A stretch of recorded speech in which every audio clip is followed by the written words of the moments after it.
우리는 하나님이 우리의 기도를 들으시는지 안 들으시는지 잘 무감각하고 느낌이 없을 때가 많지만 한 번도 하나님은 우리의 기도를 놓치실 때가 없을지라 믿습니다.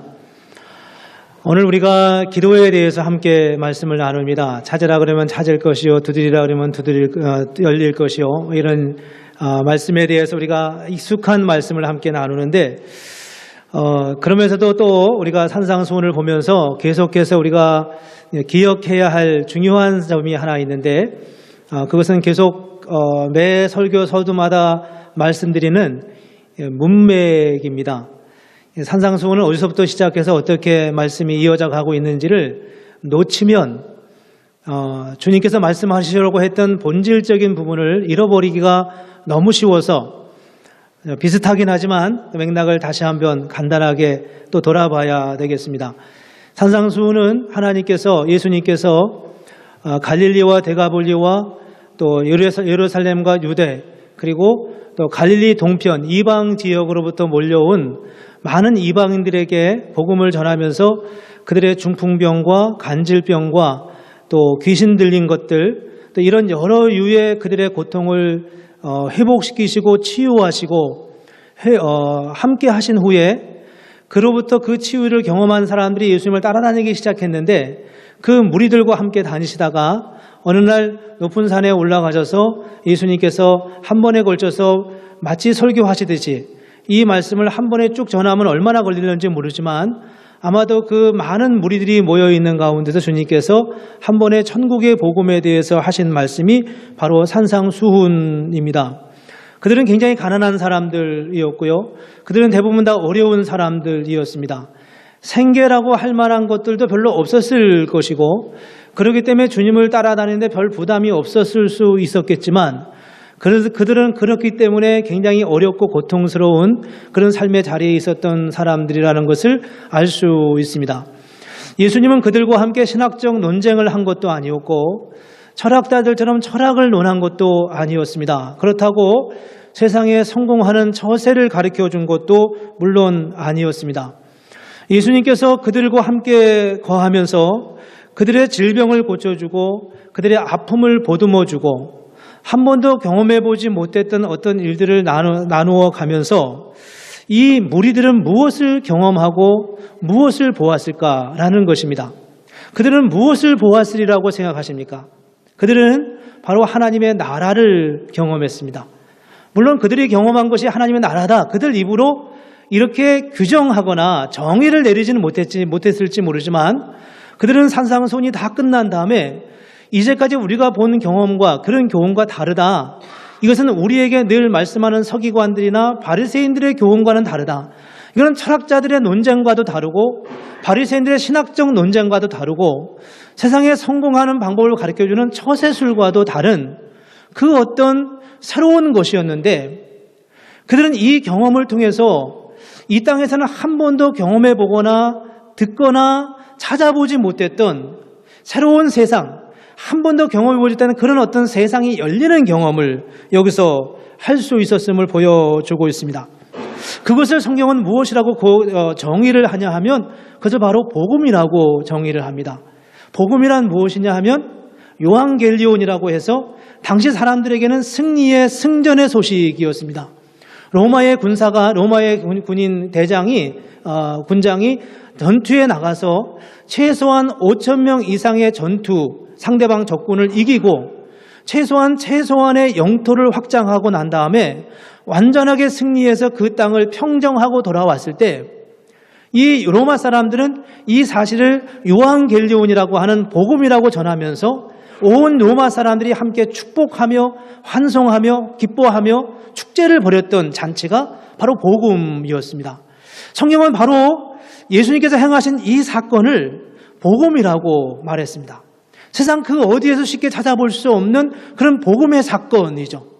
이 무리들은 그것이 복음인지 무엇인지는 자기들 용어로 잘 정리하지 못했을런지 몰라도 그들은 이제까지 한 번도 경험해보지 못했던 그 무엇인가를 예수님을 통해서 경험하고 누리게 되었습니다. 그리고 그렇게 경험한 그 무리들을 향해서 예수님은 뭐라고 말씀하시냐 하면 너희는 세상의 소금이다. 너희는 세상의 빛이다 라고 말씀하고 있습니다. 그 말은 이제까지는 누군가를 위해서 산다는 생각을 한 번도 해보지 못했던 그 무리들에게 이제 여러분들은 이 세상을 위한 존재가 됐다라고 선언하고 있는 것입니다. 그 말을 들었을 때 무리들의 마음이 어땠을까요?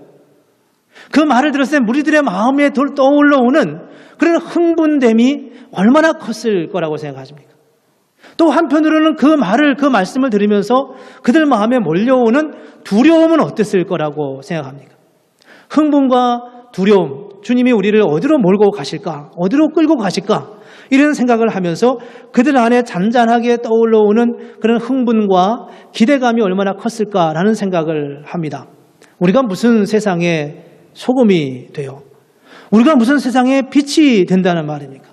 우리가 무슨 세상에 영향력 있는 삶을 살아갈 수 있겠습니까?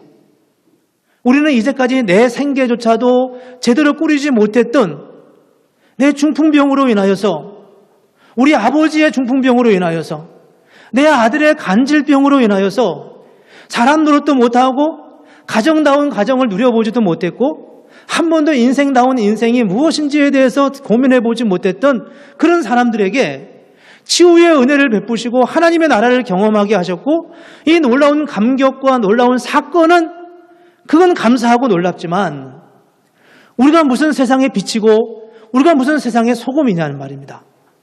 이게 지금 이 예수님의 말씀을 듣고 있는 청중들이 서 있는 위치였습니다. 그 자리였어요. 감사도 있었지만 한편은 부담도 있는 거죠. 우리도 그렇지 않은가요? 우리도 예수를 믿으면서 우리에게 복음을 주셨고 우리에게 구원의 은총을 주셨습니다. 늘 찬양하면서 그런 찬양을 하지만 복음이 주시는 구원의 감격이 얼마나 큰가를 우리는 날마다 노래해요. 날마다 고백한다고 생각합니다. 무릎을 꿇으면 우리는 자연스럽게 처음 기도가 이런 것입니다. 하나님, 우리를 구원해 주셔서 감사합니다. 하나님, 우리를 하나님의 자녀 삼으셔서 감사합니다. 그렇게 고백하지만 그 다음 단계로 넘어가는 것은 우리의 그렇게 녹록하거나 쉽지 않은 것이 사실입니다. 오늘 주님께서 이렇게 다음 말씀을 하고 있습니다. 구하라 너희에게 주실 것이요, 찾으라 너희에게 찾아낼 것이요, 문을 두드리다 그리하면 너희에게 열릴 것이라. 구하는 이마다 받을 것이요, 찾는 이는 찾아낼 것이요, 두드리는 이에게 열릴 것이다 라고 말씀하고 있습니다. 이 말씀은 무슨 의미이겠습니까? 이 말씀을 듣는 사람들에게는 이 말씀이 어떤 의미로 와 닿을 거라고 생각하십니까? 여러분 기도하십시오. 그러면 하나님이 반드시 여러분의 기도를 들으실 것입니다. 이렇게 우리는 많이 들었어요. 약속의 말씀입니다. 하나님은 우리의 기도를 하나도 내버려 두지 않으신다고요. 그런데 이 상황을 가만히 들여다보면 이 무리들에게는 약속의 의미도 물론 있지만 약속보다 더 중요한 의미가 있었어요. 그 의미는 바로 격려였습니다. 기도하라고 요청하는 주님의 격려였습니다. 아무것도 아니었던 우리 같은 존재에 내 삶조차도 제대로 꾸리지 못했던 내 인생에 치유의 은혜를 베푼 것은 놀라운 것이었지만, 이제까지 한 번도 경험해보지 못한 것을 경험한 것은 놀라운 것이었지만, 너희는 세상의 빛이라, 너희는 세상의 소금이라고 말씀하시는 주님의 말씀 앞에서 어떻게 응답하고 가야 할지에 대해서는 부담이 되는 거예요. 그렇지 않겠습니까? 오늘 우리 정구영 선교사님 나오셔서 선교에 대한 선교 보고를 해주셨습니다. 저는 우리 집사님이 저런 비전을 가지고 있으신지는 전에 잘 몰랐어요. 근데 우리 집사님은 이미 20년 훨씬 전부터 하나님 주시는 그런 꿈을 가지고, 그런 마음을 가지고 이제까지 준비해 오셨어요. 20년 동안 기도해 오셨지만 그 결단을 하는 순간이 그렇게 쉽거나 단순하지는 않으셨을 거라고 생각해요. 그 뜨거운 지방에서 남은 자신의 삶의 상당히 절반 이상을 거기서 보낸다는 것은 그렇게 쉬운 일은 아닐 거라고 생각합니다. 그럴 때 우리는 어떻게 하나님 앞에 나아가야 하겠습니까? 하나님이 오늘 우리에게 이렇게 말씀하고 있습니다. 구하라 그러면 너희에게 주실 것이요, 찾으라 그리하면 찾아낼 것이요, 문을 두드리라 그리하면 너희에게 열릴 것이라. 저는 이 말씀을 이렇게 제가 들리는 바대로 다시 번역을 해서 이렇게 생각해 봤습니다. 주님께서 저에게 이 말씀을 통하여 이렇게 말씀하는 것 같습니다. 한번 기도해 봐. 너는 하나님의 자녀잖아. 너가 얼마나 큰 특권을 가진 존재인지 알아? 하나님은 당신의 아버지라고. 나는 너를 위해 십자가에 죽은 자야. 내가 너를 얼마나 사랑하는지 알아? 내가 어디를 가든지 내가 너와 함께 할 것이고, 너는 너 스스로를 얼마나 초라한 존재로 불렀는지 모르지만 나는 너를 나의 형제로 삼았던 그런 예수 그리스도, 너를 위하여, 당신을 위하여 십자가에 죽은 존재라고 말씀하시는 것 같다는 거예요. 그게 바로 오늘 본문에서 주님께서 우리에게 말씀하시는 주님의 말씀이었습니다. 하나님이 주시는 그 사명을 부여잡고 새로운 삶의 단계로 뛰어넘어가기 위해서 너무 힘겹게 뛰어넘을 수밖에 없는 상황 속에서 하나님께서 우리에게, 그들에게 주신 삶의 무기로서 기도의 특권과 기도의 역사를 허락해 주셨다고 하는 것입니다. 어떤 사람이 기도할 수 있겠습니까? 어떤 사람이 하나님 앞에 몸부림치며 주님의 은혜를 구할 수 있겠습니까? 그것은 바로 주님을 통해서 내 삶의 목적을 깨달은 사람만이 정말 기도할 수 있다는 겁니다. 그래서 내가 하나님 예수를 믿으면서 좀 부유해지고 예수를 믿으면 이런저런 복을 받고, 그래서 하나님 내가 이런 복은 받았지만 또 이게 필요하네요. 물론 이렇게 기도하는 것도 하나님은 우리의 기도에 응답하시겠지만, 이 기도의 촉구를 받는, 격려를 받는 사람들의 마음은 새로운 삶의 방향을 향하여 주님 앞에 정조준되었을 때 그 부름을 가지고 부둥켜 안고 주님 앞에 나아갈 때 주님께서 그들에게 주신 격려였다는 겁니다. 여러분이 기도하는 그 기도는 하나도 땅에 떨어지지 않고 하나님이 다 이루실 것이라고. 왜냐하면 여러분이 바로 주님의 말씀을 듣고 삶의 방향을 바꾼 사람들이기 때문이라고 하는 것입니다. 저는 이 말씀을 보면서 우리를 생각해 봤습니다. 우리는 다 하나님의 은혜를 받은 사람들이라고 말하잖아요. 새로운 인생을 산다고 말합니다. 그럼 우리는 어떤 면에서 새로운 인생을 살아가고 있습니까? 우리의 삶의 목적은 무엇인가요? 그 삶의 목적, 새롭게 받은 사명이 너무 힘에 겨워서 하나님 앞에 구할 수밖에 없는 그런 기도 제목은 무엇입니까?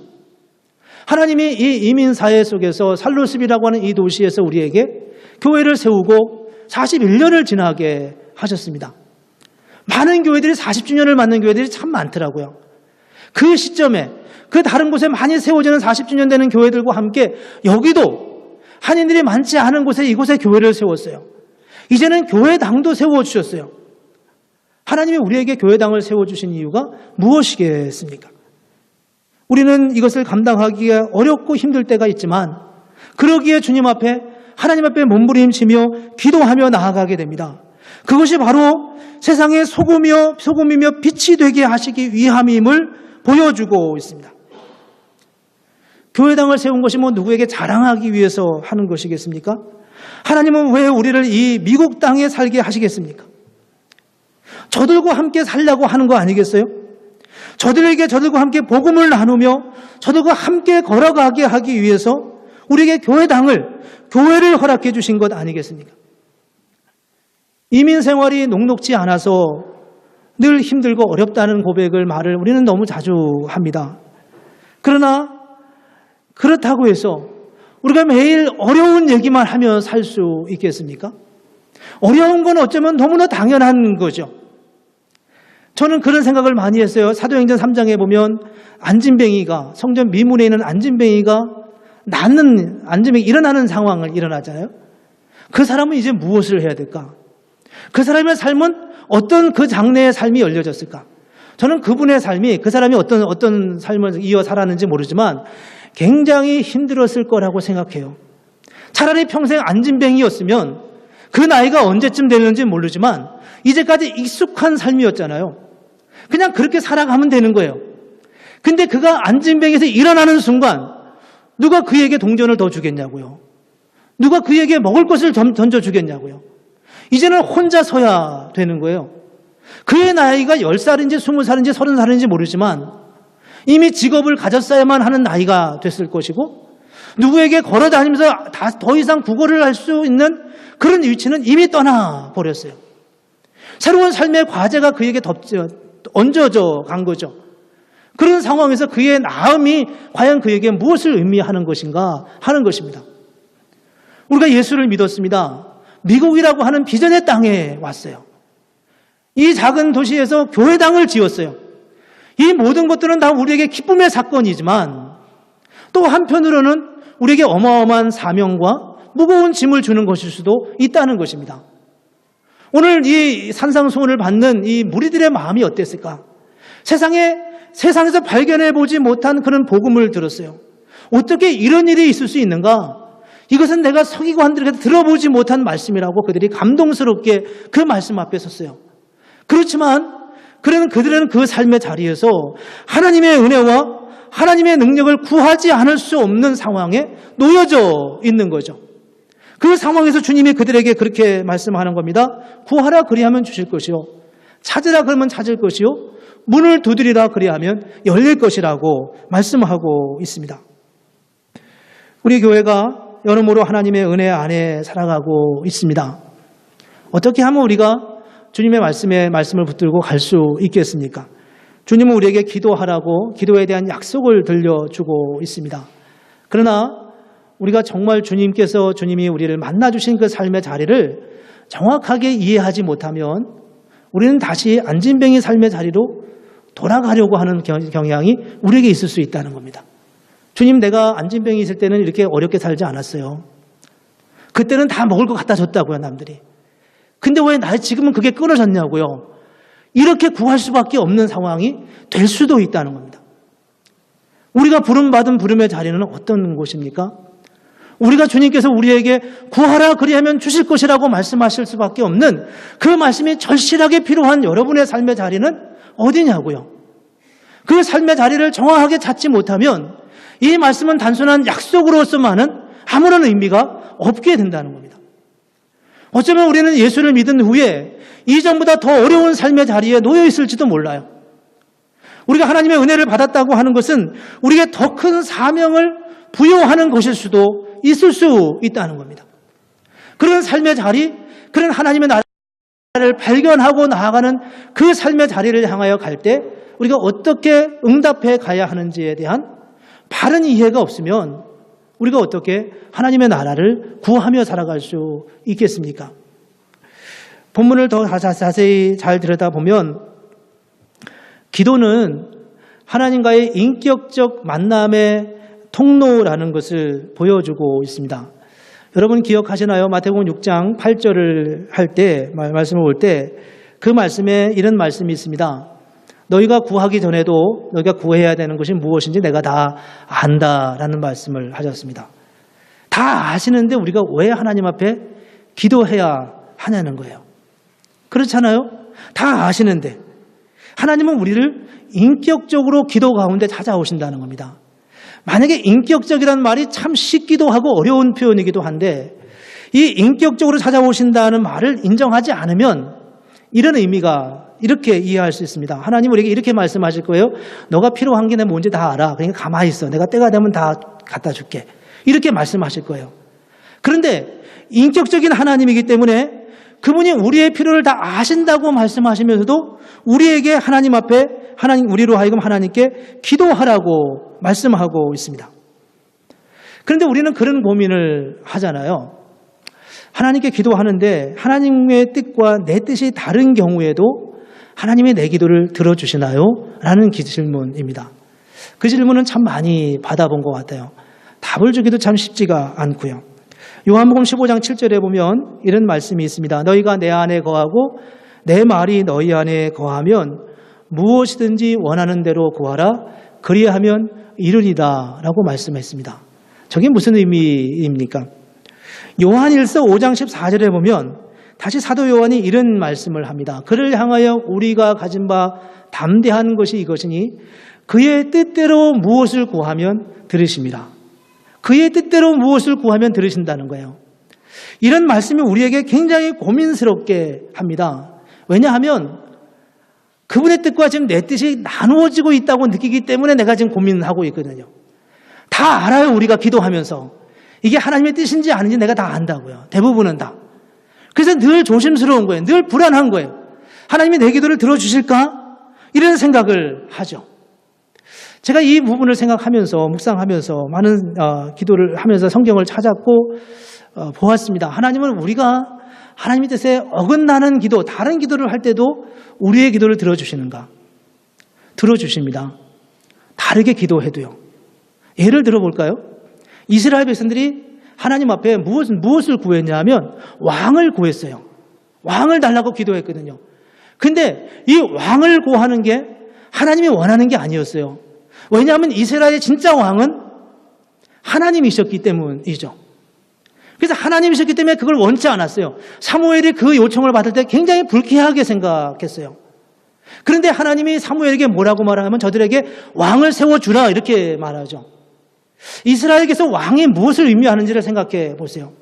이스라엘 민족이 애굽에서 400년 동안 있다가 나왔습니다.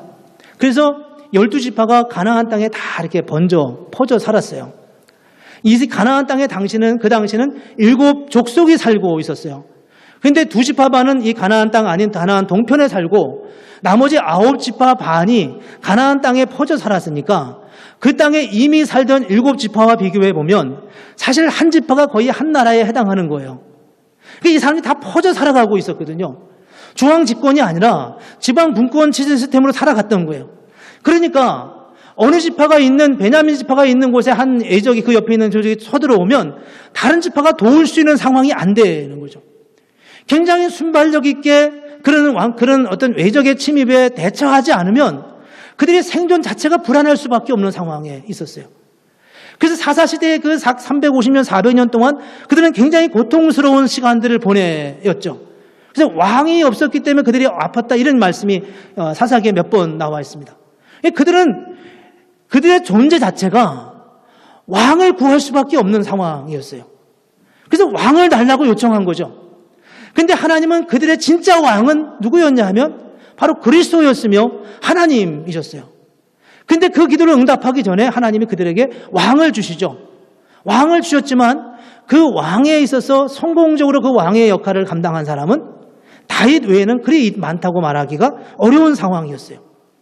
나중에서야 그들이 깨달았습니다. 정말 우리의 참된 왕은 예수 그리스도라는 사실을 알게 되었습니다. 그들의 왕을 구한 것이 쏙 그렇게 아름답게 매듭짓지 못하는 상황 속에서 그들은 하나님의 뜻이 무엇인지에 대하여 알게 되었습니다. 이런 기도는 히스기야에서도 보여집니다. 히스기야가 이사야 선지자를 통해서 사망 선언을 받죠. 근데 사망 선고를 받고 난 다음에 히스기야가 죽는 게 너무 안타까웠는지 하나님 앞에 벽을 향해서 기도하고 있습니다. 하나님, 내 생명을 연장시켜 달라고요. 간절히 기도하니까 히스기야가 그 기도 속에서 그 기도를 들으시고 하나님이 그의 인생을 15년 연장시켜 주었어요. 15년을 더 사는데 그 15년도 여러 가지 일들이 있었겠죠, 물론. 근데 그 15년 중에 가장 대표적인 일도 성경에 기록된 하나의 사건이 나오는데 그 사건이 뭐냐 하면 그 당시 그렇게 크지 않은, 흥황하지 않은 바벨론이라고 하는 나라의 신하들이 이 예루살렘을 방문했는데 히스기야 왕이 자기 무기고를 다 보여준 거예요. 자기 군사적 전략을 다 오픈해 버린 거죠. 이때 이제 이사야 선지자를 통해서 하나님이 이스라엘이 결국 바벨론에 멸망할 거라고 하는 예언을 듣게 됩니다. 그 단초를 놓았다고 하는 사인으로 그렇게 말씀하고 있는 것을 보여주고 있습니다. 히스기야는 그런 자기의 간구가 하나님이 그 기도를 듣긴 하셨지만 그로 인하여 더 어려운 이스라엘의 운명을 맞이하는 길을 트는 역할을 하게 되었어요. 우리가 하나님 앞에 기도하면서 하나님의 뜻에 맞는 기도를 우리가 해야 되나? 할 수 없습니다. 그렇게. 왜냐하면 우리는 하나님의 뜻을 다 알지 못하기 때문입니다. 그러나 그럼에도 불구하고 그렇게 기도해 가는 과정 속에서 하나님은 우리에게 끊임없이 하나님이 원하시는 것이 무엇인지를 알려주신다는 거예요. 이스라엘은 왕을 구했습니다. 그들에게 실제로 왕이 필요했어요. 그래서 왕을 주셨어요. 그러나 그것은 하나님이 원하셨던 정확한 하나님의 뜻은 아니었습니다. 그러나 그 삶의 자리에서 그들은 그들에게 정말 필요한 왕, 왜 이스라엘의 왕이 끊어지고 나라가 멸망해야 되냐고요. 이스라엘이 멸망한 다음에 선지자들이 계속해서 그들에게 선포하는 말씀이 진짜 왕이 오실 것이다라고 하는 말씀을 하고 있어요. 그래서 사람들은 진짜 왕이 누군지에 대해서 보기 시작했죠. 정말 우리에게 오실 왕이 누구신가를 보기 시작했어요. 관심을 그제서야 하나님의 말씀이 무엇인지에 대해 귀를 기울이기 시작했습니다. 그러면서 그들은 메시아에 대한 환상을 갖기 시작했고 메시아의 오심을 받아들일 수 있게 되었다는 겁니다. 우리는 하나님 앞에 기도해야 합니다.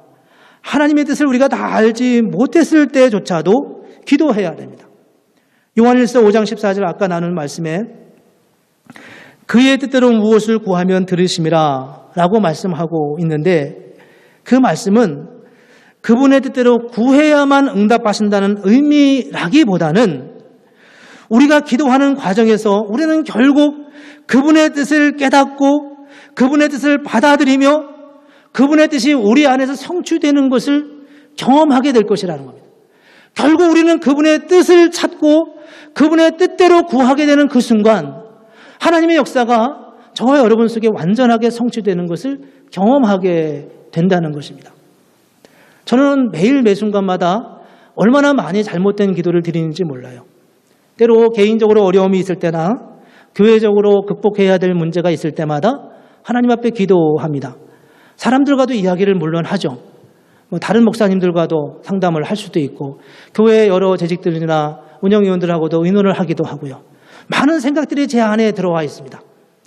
그 많은 생각들 중에 제가 생각하는 옳다고 생각하는 문제들이 있어요. 그래서 하나님 앞에 하나씩 기도하죠. 하나님 이 문제는 도대체 어떻게 해야 되는 겁니까? 나는 답을 찾지 못하겠습니다. 나는 이렇게 해야 된다고 생각합니다. 그러면서 월요일, 화요일, 수요일 기도하다 보면 정말 거짓말을 안 보태서 한 주 안에 생각이 그렇게 180도 바뀌는 경우를 저는 정말 많이 경험해요. 물론 그럼에도 불구하고 지금도 여전히 부족하지만 생각이 그렇게 바뀔 수 있습니까? 내 생각이요. 그런데 하나님이 그렇게 바꾸시더라는 겁니다. 물론 그럼에도 불구하고 여전히 제 생각이 완전히 옳다거나 그런 것은 아님에도 불구하고 그 기도의 과정을 통해서 하나님은 저를 만드시고 저를 바꾸어 가시는 과정을 거쳐간다는 거예요. 정말 하나님이 원하시는 뜻이 무엇인지를 알게 된다는 겁니다. 그래서 제가 이렇게 정의를 내렸어요. 기도는 딜이 아니라고요. 기도는 딜이 아닙니다. 기도는 하나님 앞에 흥정하는 게 아니에요. 하나님 앞에서 하나님 이걸 주십시오. 그럼 내가 하겠습니다. 이게 아니라 기도는 하나의 과정이라는 것을 알게 됐습니다. 우리는 기도 안에서 하나님과 대화하고 하나님의 길을 찾아갑니다. 그 기도에서 우리는 하나님께서 행하시는 기적을 경험하기도 하고 때로는 사람들의 마음을 바꾸어 주시는 것을 경험하기도 하고 때로는 우리에게 지혜를 주셔서 그 지혜로 그 일을 잘 극복하게 하시는 것을 경험하기도 하고 때로는 다른 사람을 사랑할 수 있는 마음을 우리에게 부여해 주기도 하고 때로는 우리 자신의 생각을 바꾸어 주시기도 하시면서 하나님의 뜻을 찾아가게 하십니다. 그리고 그 마지막 여호와의 뜻대로 그의 뜻대로 구하면 하나님이 들으심이라 라고 하는 이 마지막 선언은 우리가 기도의 종착역에서 누리게 될 하나님의 역사라고 하는 것입니다. 그런 면에서 오늘 본문은 우리에게 이렇게 다시 말씀하고 있습니다. 구하라 그리하면 너에게 주실 것이요 찾으라 그리하면 찾아낼 것이요 문을 두드리라 그리하면 너희에게 열릴 것이니 구하는 이마다 찾을 것이요 찾아낼 것이요 두드리는 이에게는 열릴 것이니라 라고 말씀하고 있습니다. 이 말씀의 가장 좋은 모델이 저는 다윗이라고 늘 생각합니다. 다윗은 하나님의 뜻을 구하기 위해서 자기 삶의 자리를 다 내려놓았던 사람입니다. 압살롬이 쳐들어오니까 그냥 왕궁에서 빠져 도망쳐 버렸어요. 왕이 자기의 위치를 잘 지킬 수 있는 가장 좋은 요새는 왕궁 아니겠습니까? 지금 미북 북미 회담도 있어서 그런 비슷한 얘기를 우리가 많이 들었지만 그 자리를 비우는 것만큼 위험한 건 없는 거예요. 다윗은 왕궁의 자리를 내려놓고 미리 도망을 갔어요. 무서워서 도망간 게 아니라 하나님의 뜻을 찾기 위해서 도망갔습니다. 정말 내 자리를 다 내려놓고 하나님의 뜻을 구하려고 했던 그 다윗. 그만큼 절실하게 내 의지가 아니라 하나님의 뜻을 구하였던 다윗의 마음을 우리가 알 수 있습니다. 오늘 본문을 보면서 우리 세 가지를 기억했으면 좋겠습니다. 첫째는 기도의 중요함을 깨닫는 것입니다. 기도만큼 강력한 무기가 없다는 거예요. 기도만큼 강력한 힘이 없다는 겁니다. 두 번째는 기도를 통해서 우리는 주님을 인격적으로 만나야 한다는 것입니다. 기도는 단순한 하나님과 우리와의 딜이 아닙니다. 기도는 그냥 하나님이 들으시면 듣고 아니면 말고 그게 아니라는 겁니다. 우리는 기도 안에서 많은 변화를 경험하고 기도 안에서 우리의 잘못된 생각이 수정받고 때로는 기도 안에서 우리는 하나님의 능력과 기적을 경험하기도 하고 말할 수 없었던 하나님의 놀라운 사건과 은혜를 경험하는 것이 바로 기도 자체라는 것입니다. 그것을 바로 인격적으로 만나는 것입니다. 궁극적으로 우리는 세 번째, 그분의 완전한 뜻을 구해야 합니다. 우리가 지금 기도하는 것은 완전한 하나님의 뜻이 아니지만 결국 우리는 그분의 뜻을 받아들이게 된다는 겁니다. 그리고 그 뜻이 가장 완전하고 가장 온전한 하나님의 역사를 이루어 간다고 하는 것이 오늘 주님께서 말씀하시는 오늘 본문의 전제이며 결론이었습니다. 무리들이 다 주님의 부름에 응답한 것은 아니지만 베드로 같은 어부 출신의 사람들이 그 놀라운 하나님의 역사를 감당할 수 있었던 것은 무엇 때문이었겠습니까?